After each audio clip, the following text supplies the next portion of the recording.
these conditions, but it's not stopping me from trying to get on with life. The Living with Autism season starts with The Autistic Me, 1 year on, coming soon to BBC Three TV and online. What's that? Our new secret weapon! The Daleks have no conscience, no mercy. They will win me the war. You cannot trust them. Doctor Who, The Journey continues. Saturday at 6:30 on BBC One and catch up on BBC iPlayer. 9 girls are desperate to be Dorothy, and none of them wants to hand back their shoes just yet. But only one can win that dream role. Don't miss Over the Rainbow here on BBC One and BBC HD. Comedy in half an hour, and Maddie comes up with some brilliant ideas to get her son into the best school. Life of Riley, right after BBC One rocks out with The One Show.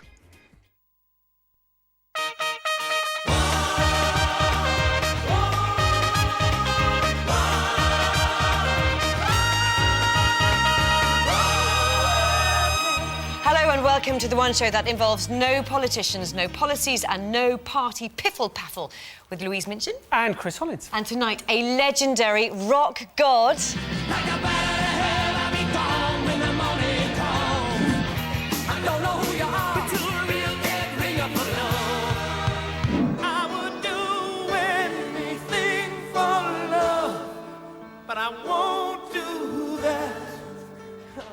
He wouldn't do that. It's Meatloaf!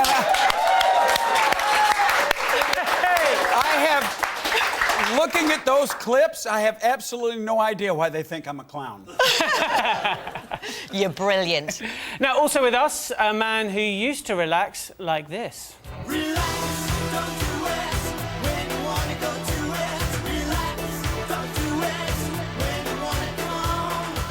Yes, but now he's happy to relax with a nice cup of tea. Look at that. Cheers, Holly. It's Holly Johnson, of course. Oh, excellent.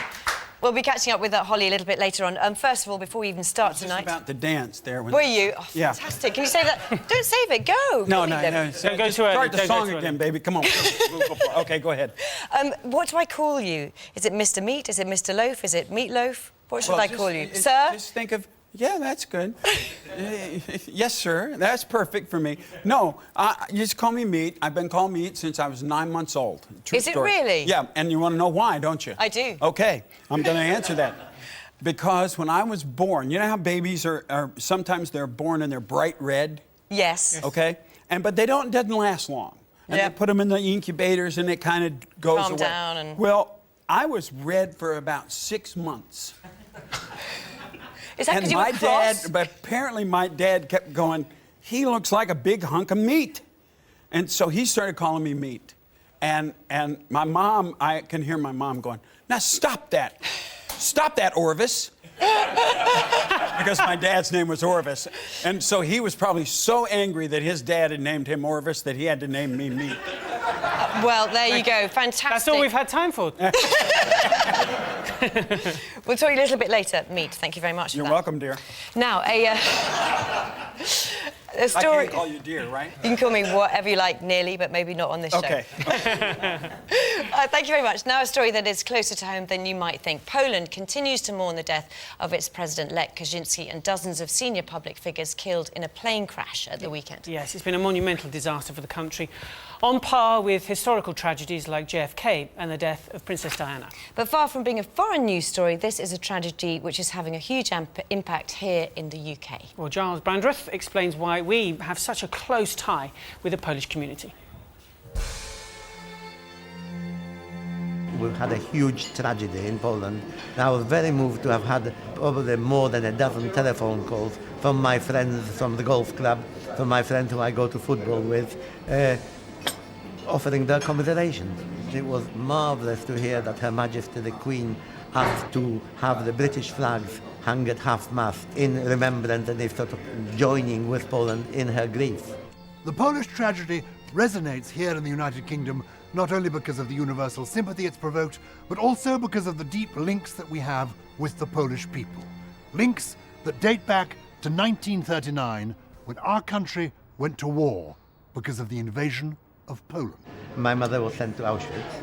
She was freed by the Americans. She then found out I was still alive and came back for me to Poland. We got out of Poland on New Year's Day 1946, illegally of course, across a frozen river into the Czech Republic. My mother by then was serving in the Polish army under British command, and she went as a soldier from Germany to Britain and landed here. The Polish Resettlement Act of 1947 allowed Polish servicemen to demob in Britain. My parents came here after the war. They fought with the Polish forces, the Free Polish Forces, and they ended up in England because they couldn't go back to their own country, their own lands, because they were taken over by the Soviet Union. And were they made to feel welcome in England in the 40s and 50s? Yes and no. A lot of British felt that they should have gone home after the war, but unfortunately they couldn't go back to their homes because they were in occupied Soviet territory. By 1951, there were more than 160,000 Polish refugees settled here in Britain. Polish pilots play a very significant role in safeguarding British airspace. There was like a continuous relation between Poland and England because of those families, friends who stay here after the Second War. And when Poland acceded to the European Union in 2004, Polish people were free to come and work in Britain without let or hindrance. Poland seemed boring and not open enough. People were very close socially. Financially, that was a struggle. But I think people were so friendly from the very beginning. They helped me a lot. What has England given you? It's given me everything, absolutely everything. It's given me the ability to be who I am. This tragedy is a useful reminder that Poland has brought us more than plumbers and builders. In the 1940s, the Polish people helped secure our freedom. Poland is part of Britain's history. And Giles, there seems to be a real deep sense of loss here. Do you expect a kind of big outpouring of grief as well? There is a big outpouring of grief. I had a very moving day with members of the Polish community here in London. There are more than 1 million Polish people in Britain. Half of them live in London. I spent the day at the church in Hammersmith, the Polish church. The parish priest was one of the 96 people killed on board. There'll be a mass in his memory tomorrow. And of course, on Sunday, there will be the funeral for the first couple of Poland. This is an enormous event for them. It's like the Queen and the Duke of Edinburgh, senior members of our government, senior bishops, all being killed in one accident. This is a trauma in a country where they are used to tragedy. They feel this is the story of their life. And what's interesting about all the Polish people I met yesterday is that many of them have British passports. And they've said one of the things they love about being in England is you don't mind us still being Polish. You've welcomed us. And it was a very moving experience. Some of the people, of course, going back to the Second World War. Worth remembering at the Battle of Britain, 1 in 10 of the pilots who actually in our darkest hour helped save us was a Polish airman. Their story and our story are absolutely linked. I don't believe there's ever been another moment in history like this where so many members of a government and officials have been killed like in that. one plane crash. Yeah. Also interesting as well, you were in Dallas, weren't you, when JFK was shot? A equally much loved president as well. Yeah, I actually, with trying to make it as short as I can, I actually, through a very weird coincidence of somebody saying they were Secret Service and they wanted to take my car, wound up at the hospital at Parkland before the JFK car even got there. And he told us not to move, and we were all 15, and we didn't move a muscle. We've talked about the Polish communities. How did it affect you? How did it affect your friends? How did it affect your country? Oh, that still affects me. I mean, I remember that. That still affects America to this day. I guarantee. Anybody that was alive at that time, we were all affected. I'm still, I totally believe in the conspiracy theory behind that whole thing. Okay. So we could get into that, but that's another day. That's another show at another time. Charles, when we have an hour. Thank you. Now, the popularity of shows like MasterChef and Come Dine With Me has seen a surge in sales of scallops. Yes, I love these little things. No, they're not ashtrays, and somebody did eat them earlier. Has resulted in a dispute where waters run deep between Yorkshire fishermen and Scottish trawlers. Yeah, Simon Bozeman has been to Britain's busiest shell fishing port to find out more. It's 2 o'clock in the morning in Bridlington Harbour, and skipper Chris Traves and the crew of the Holly J are already preparing for their day's work. So how long have you been out here fishing for then, Chris? I've been fishing for 30 years now. Yeah. So what are you going to be out going for today? Well, we're going out for crabs and lobsters. Yeah. And how long are you going to be out for? Probably about 15, 16 hours. It sounds like a proper hard graft job. Yeah, it is really, yeah. The Holly J sails daily and uses traditional pots to catch crabs and lobsters. Up until now, it's been a good living. Is it good business? You making lots of money? It's pretty good business. Yeah, it's been very good last few years. But like elsewhere, there's competition for Britain's precious natural resources.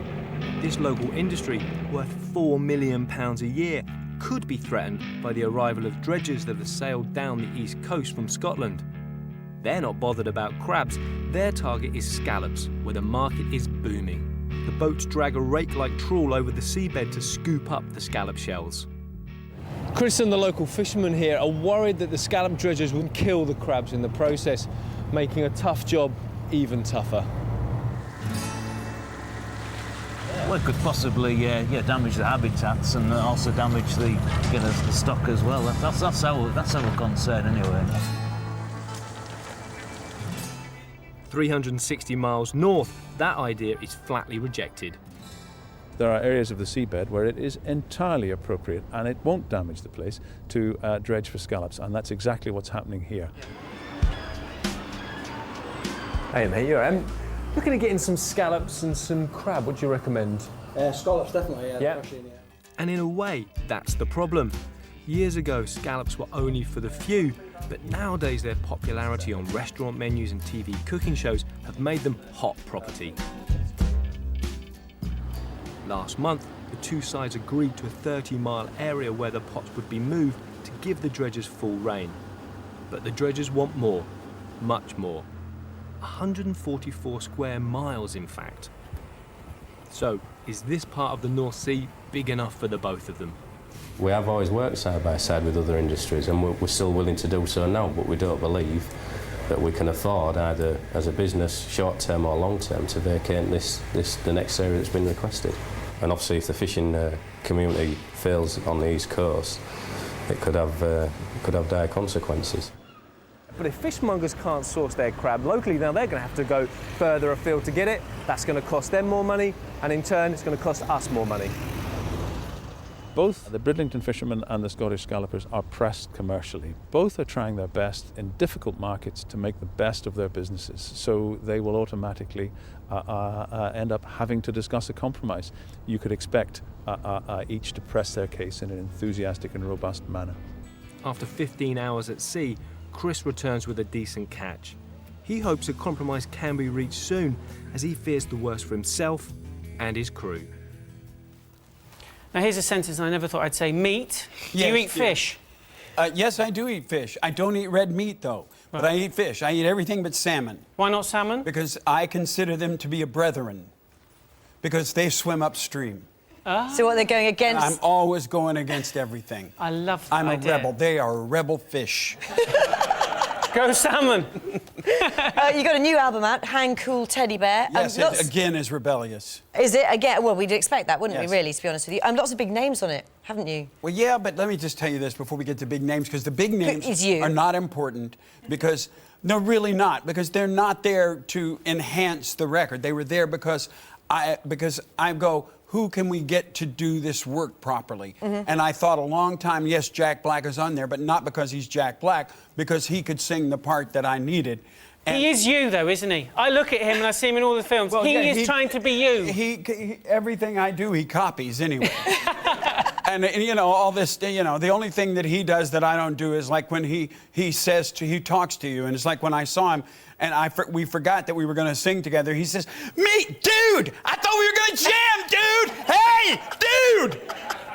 And I went, Jack, Prozac, dude, Prozac. Have you heard of Prozac?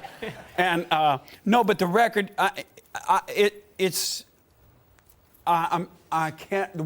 I'm stuttering now because this record is so good. And I can't tell you how good this record is. There's not a single thing on this record, and it's really hard to ever say this, a single thing on this record that I would change. A vocal, a guitar, a song, anything. This record, there's a problem with the credits, but other than that, everything else is good. Meat, you have built it up. It better be good. Let's have a look. It's better than that. Now that's one, that's one piece of the puzzle. I jumped you, didn't I? But that's the way it goes moving west. Anyway, I jumped you. That's one piece of the puzzle because it's a story about a soldier who's been wounded and he's dying. And instead of his life flashing backwards, it flashes forward into different scenarios of what could happen to him. And I believe that's what's keeping him alive through the record. They're really like Twilight Zone kind of episodes, but they're really, and they're intensive, and they're what's key, and watching that video as well, is you're kind of quite a low-key performance there. When you're on stage, you don't hold it back, and you still don't hold it back, do you? I never would, don't know how. And if you're going to go on stage and not give everything you got, then there's no point in going on. Sometimes you hurt yourself doing that, don't you, or not? Oh, constantly. I've had concussions. I've had 3 knee operations. Right now I've got I tore an ankle, a ligament in my ankle on stage, and it's killing me. But I walk around anyway because I'm brave and tough. Do you know what? Someone from Health and Safety at the BBC has just fainted over there because you're on our show. But good luck with your album. Thank you It is very called much. Hang Cool Teddy Bear, out on April the 19th. Now I got a question for you before you move on. I'm sorry. When you heard the title, what did you go what? Of course. Yeah. Okay. Great. Are we going to leave it there? Do you want to explain to us quickly? No, that's the fantastic. Fantastic. From one great musician to another. Yes, normally we ask the stars to tell us about their first single that inspired their careers. Tonight, we asked Holly Johnson from Frankie Goes to Hollywood to reminisce about his first album. In 1972, I bought my first ever album. It was David Bowie's The Rise and Fall of Ziggy Stardust and the Spiders from Mars. Music was always, in the 60s, part of the household. My sister Claire had Beatles wallpaper. My elder brother had Motown records. They were all records that I could mess about with on the little Dansette player. But then, of course, David appeared singing Starman. There's a starman waiting in the sky. He'd like to come and meet us, but he thinks he'd blow our minds. With his flame red hair, putting his arm round Mick Ronson to do the backing vocals, and it just came as a complete surprise, this bird of paradise landing in our front room. You know, life changed for a lot of people at that particular moment. The next thing that I had to do was buy the album that it was from. So I joined a record club and paid into my pocket money. When I had $1.99, I was able to get the record. And this is it. The whole record cover thing, from his colorized purple boots and to the legend to be played at maximum volume, which I took literally to my mum and dad's horror. Well, the first track is a very gloomy, sort of post-apocalyptic piece of writing. It's the Earth has got 5 years before it ends. That is a bit of a head-wrecker, really. 5 years, brain hurts a lot. 5 years, that's all we got. But it isn't just the record, though. It led on to this other exotic world that you'd never ever have been exposed to without this particular artist and this particular record. There were a lot of people inspired by Bowie to do something different, and one of them was my school friend Peter May, who's now a fashion designer. We went to see David Bowie at the Liverpool Empire, and on the night of the concert we really dressed up and went to town, and that was all part of it. A yellow top with bell sleeves and purple satin trousers that I got on the from the mail order from the New Musical Express. Okay. And you wore my mother's 1940s swing jacket and one lilac leather glove. And I think that we were sort of taking our lives in our hands, really, at that time in Liverpool.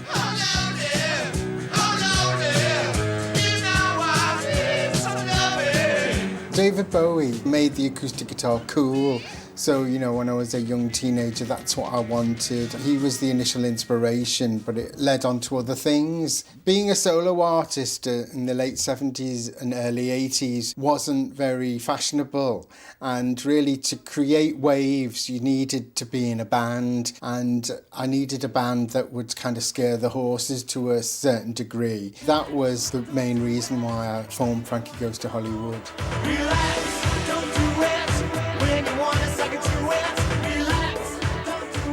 Ziggy Stardust and the Spiders from Mars was a band that, you know, had an openly bisexual singer and, you know, scared everybody's parents. And Frankie Goes to Hollywood was part of the idea to be open about sexuality and it had to outrage the sensibilities of the day.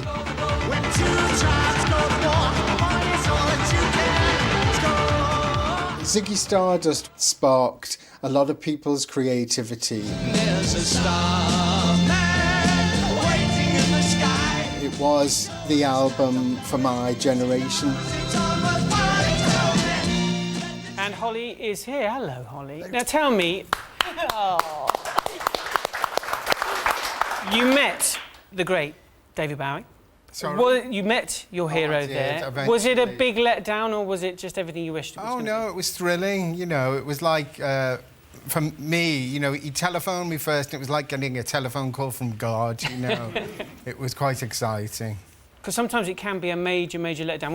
What did you freeze? No, not really. I was just so excited by it, you know. It was, you know... I was obsessed by him as a teenager, you know, like a lot of my friends were, you know, and Roxy Music and Lou Reed and that whole, you know, period of music was just so interesting when you come from a grim northern town, you know, like Liverpool. We'd had the Beatles, but the 70s were very quiet in Liverpool musically up until the later part of the decade. I'm really refreshed by that, to hear that you also, when you met him, he was still your hero. Because sometimes when you meet your heroes, you sort of... what's your reaction? Do you sometimes think they're not so good as I thought they were? No, I met Elvis, and You all I met did was Elvis? shook my head. He'd ask me questions, I go... I couldn't say a word. And then I sat next to John Lennon at a diner once, and I was waiting, and I asked him to pass the sweet and low and didn't realize that's who I was talking to. And I heard the voice, and I sat there for the rest of the time going, John Lennon sitting next to me, what am I going to say? I really like the Beatles? No, that's stupid. I don't know what to say. And then when I got up, I went, thanks for passing the sweet and low, and left. That was just what he expected you to say. That's exactly right. Now, I saw a lovely little photograph of you in there as a solo artist, and everybody in here went, ah. Oh, how sweet. And how old were you then? Oh, I think I must have been 20, 19, 18 maybe, something like that. But you said you had to sort of get into a group to be recognised then. Yeah, you know, it was very much the zeitgeist to be in a group, and you know, in a way, it was modelled on Ziggy Stardust and the Spiders from Mars. It had to be outrageous and flamboyant, and you know, it was at the video age, of course, the 1980s, and everything had to be visually arresting and exciting. Oh, you talk about exciting. I mean, I loved those days of Frankie Goes to Hollywood. I loved all the albums, all the rest of it. Do you miss those days now, or do you just kind of look back and think, I had a good time? Oh, no, it was great while it lasted, you know, and I went on to make solo albums, which that was just as exciting, and now I work as a painter as well as a musician. And, you know, life goes on, and the future is, you know, for you to, you know, be whatever you want to be. What about you, Meat? Are you going to continue performing? How long do you see that going on for? Until they put me in a casket and bury me, and hopefully they don't do it when I'm alive. Quite and right. Anyway, you know, you had another choice back then. You could have gained a lot of weight and been a real fat guy. Oh, I do that from time to time. Well, yeah. You know, I like to eat too. There you go. And you're solo artist again now, for the full circle. Yeah, they've just reissued on this newfangled download thing, my solo albums, and that's really exciting, you know, this whole iPod thing. Good luck. Good luck with that. Very good. iPod thing. We'll have him on as a technician film. Thank you very much, Willie. Don't get me started on that. Oh, vinyl is just so cool.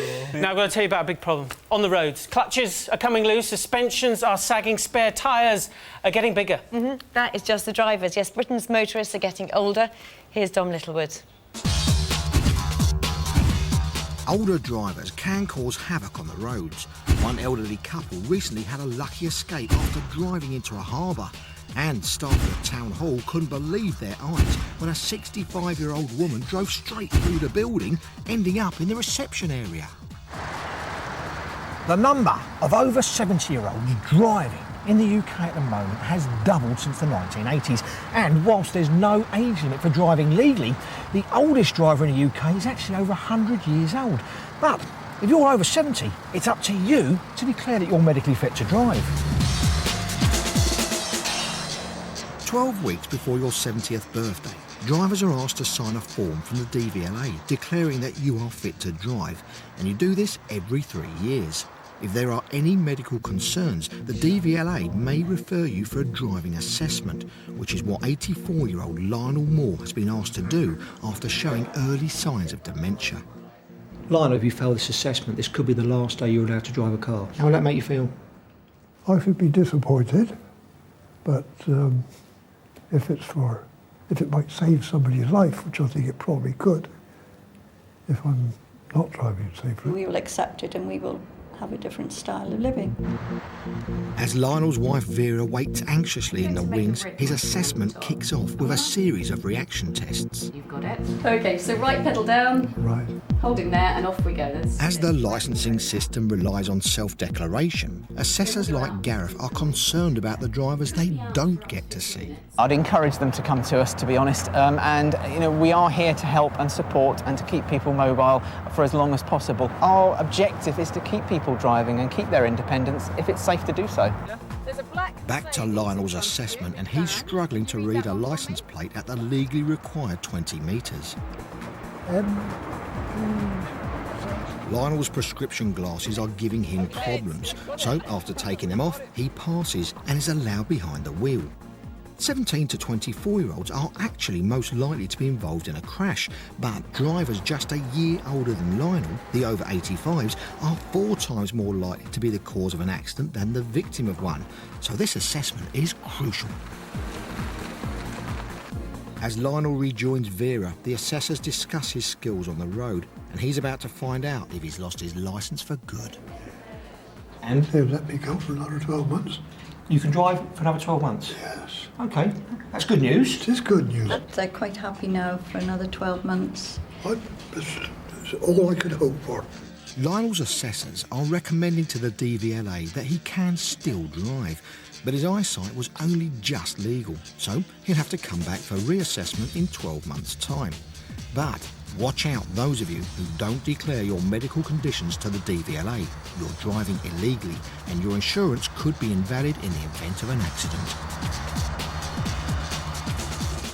We have a one-show challenge. Tonight, we're going to pit an older man against a younger man in the ultimate driving challenge on an American Segway. Representing the younger man is Chris, the whippersnapper Hollins. Go, Chris. And representing the older man, Giles, the distinguished Yes, Brandreth. the under-80s So, champion Giles, is here. are you ready? Meat is going to do the honours. Oh, ready? boy, yeah. When you're ready, Meat, Go! Come on. Ready? Oh, hold on. Go! Oh, yeah, that's it before I And they're off. On the right, Mr. Hollins is taking out the bus. I'm in there, Giles. Oh, Giles is definitely... What about the last one? Giles, you cheated. No, I didn't. Go back.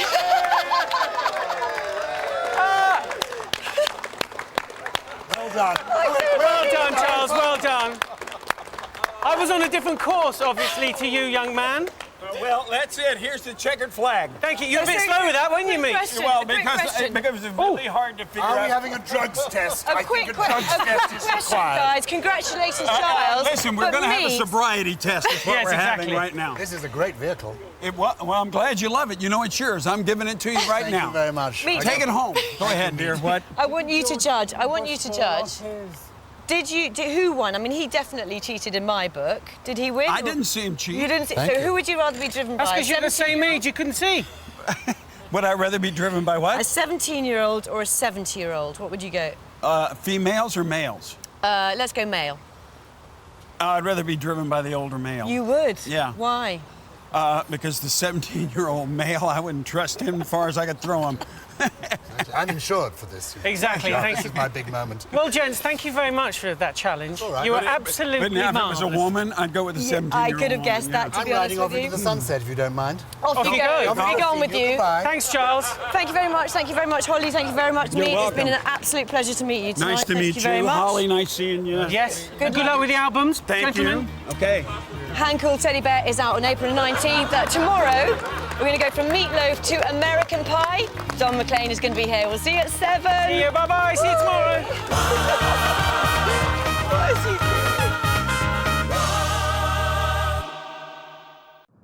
Maddie goes to great lengths to get her son the best education, next on BBC One in Life of Riley. Teaching's like riding a bike. Once you know how, you never forget. You're going to take this school into the future. Good luck. We're not teaching anymore. Job's about crowd control, keeping yobs in their seats. Teachers. Teachers! Waterloo Road, tonight at 8 on BBC One. And the pupils run wild on a trip to a farm in half an hour. First up there on BBC One and the BBC HD channel, Maddie tries every trick in the book to get her son into the best school.